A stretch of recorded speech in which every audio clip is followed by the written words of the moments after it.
Hello বন্ধুরা, it's রূপকথা ভ্লগে তোমাদের অনেক অনেক স্বাগত। তো ঘুম থেকে উঠে পড়েছি, বিছানাপত্রগুলো তুলে নিচ্ছি। তো আজকে যেহেতু বৃহস্পতিবার, তো ঘরটরগুলো সব মুছে নিতে হবে। তো আমার মোছা হয়ে গেছে। তো একটা তোমাদেরকে একটা কথা বলি, কি হয়েছে না, আজকে একটা দাদা এসেছিলো হঠাৎ করে, দিয়ে বলছে বল তো আজকে কি দিচ্ছে। বলছে সবাইকে দিচ্ছে, সবাই বলছে সবাই দিচ্ছে। এবার তো আমরা ভাবছি সত্যি কি দিচ্ছে, কি এমন দিচ্ছে যেটা বুঝতেই পারছি না।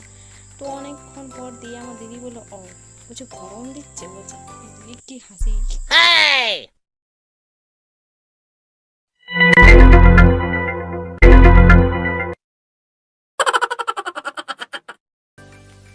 তো এই কথাটা বুঝতে আমাদের অনেকটা সময় লেগেছিল। তারপর আমি মুড়ি খেয়ে নিলাম। তো মুড়ি খেতে খেতে কয়েকটা ভাবভঙ্গিও করে নিলাম। দিয়ে এই যে কুলারটাতে জল ভরে নিচ্ছি, আর রান্না করা হয়ে গেছে।